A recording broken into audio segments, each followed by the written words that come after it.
Hello hi welcome to Kokila's kitchen. இன்றைக்கி நம்ம கிச்சனில் ஒரு சூப்பரான ரெசிபி தான் பார்க்க போகிறோம். மொச்சப்பருப்பு போட்டு கருவாட்டு குழம்பு. நான் கொஞ்சமாக மொச்சப்பருப்பு எடுத்து ஓவர் நைட் ஊற வச்சு எடுத்துட்டேன்.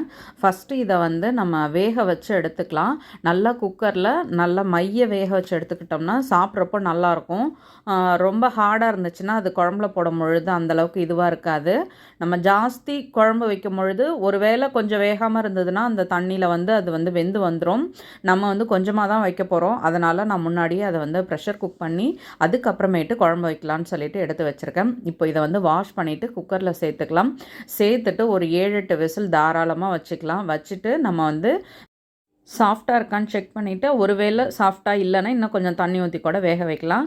இப்போ பாருங்கள், இது நம்ம உப்புலாம் போட்டு நான் வைக்கல, வெறும் பருப்பு மட்டும்தான் போட்டு தண்ணி வச்சுட்டேன். இப்போ நல்லா விசில் விட்டு எடுத்துக்கலாம். இப்போ ஸ்டீம் ரிலீஸ் ஆகிடுச்சு. ஓப்பன் பண்ணி பார்க்கலாம். பருப்புமே நல்லா வெந்துடுச்சு. இங்கே பாருங்கள், நான் ஒன்று எடுத்து செக் பண்ணி பார்க்குறேன்.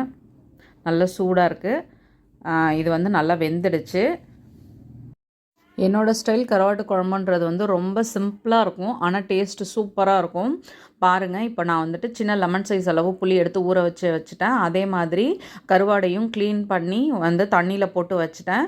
இந்த கருவாடு ரொம்ப தண்ணியில் ரொம்ப நேரம் கடந்ததுன்னா அது அப்படியே ரொம்ப ஊறி போயிடும்.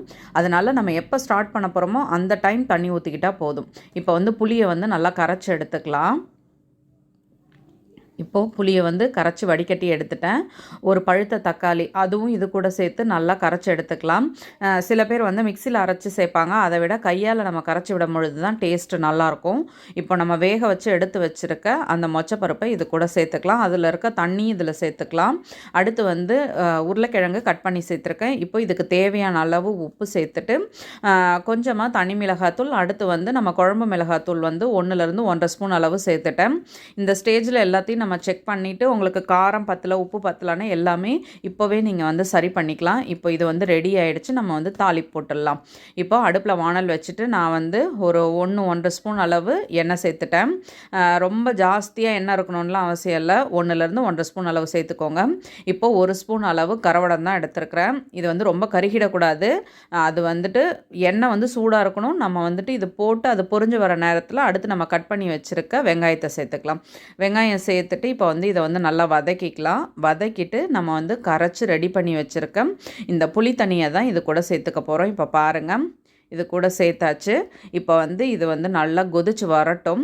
இது கொஞ்சம் இதோட பச்சை வாசனை போகிற வரைக்கும் இது நல்லா கொதிக்கணும். கொதிச்சதுக்கப்புறம் தான் நம்ம கருவாடை இதில் வாஷ் பண்ணிவிட்டு சேர்த்துக்க போகிறோம்.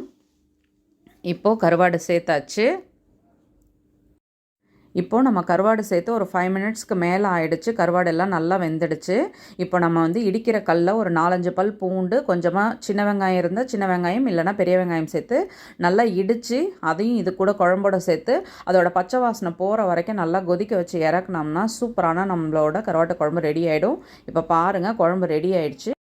இப்போது குழம்பு ரெடி ஆகிடுச்சு. நம்ம பவுலில் மாற்றிக்கலாம். இந்த குழம்புக்கு நம்ம வெறும் உருளைக்கிழங்கு மட்டும் போடணும்னு கிடையாது. கத்திரிக்காய், முருங்கைக்காய், அவரைக்காய் எந்த காய் போட்டாலுமே சூப்பராக இருக்கும். நான் கம்மியாக செய்கிறதுனால வெறும் உருளைக்கிழங்கு மட்டும்தான் சேர்த்துட்டேன். இப்போ பாருங்கள், ஆக்சுவலாக இது கொஞ்சம் தண்ணியாக இருக்கணும். நான் கம்மியாக வைக்கிறதுனால கொஞ்சம் திக்காக இருக்குது. ஆக்சுவலாக குழம்பு தண்ணியாக இருக்கும் பொழுது தான் டேஸ்ட்டு சூப்பராக இருக்கும். சுட சுட சூப்பராக நம்மளோட கருவாட்டு குழம்பு ரெடி ஆகிடுச்சு. நீங்களும் வீட்டில் ட்ரை பண்ணி பாருங்கள், கண்டிப்பாக உங்களுக்கு பிடிக்கும். வீடியோ பிடிச்சா லைக் பண்ணுங்கள். என்னோடய வீடியோ உங்களுக்கு யூஸ்ஃபுல்லாக இருந்தால் சப்ஸ்கிரைப் பண்ணிக்கோங்க.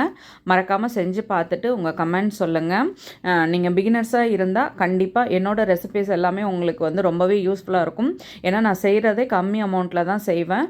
ஸோ நீங்கள் ட்ரை பண்ணி பார்க்குறதுக்கு உங்களுக்கு ரொம்பவே வசதியாக இருக்கும். நீங்கள் ட்ரை பண்ணி பாருங்கள். வீடியோ பிடிச்சா ஃப்ரெண்ட்ஸ் அண்ட் ஃபேமிலிக்கு ஷேர் பண்ணுங்கள்.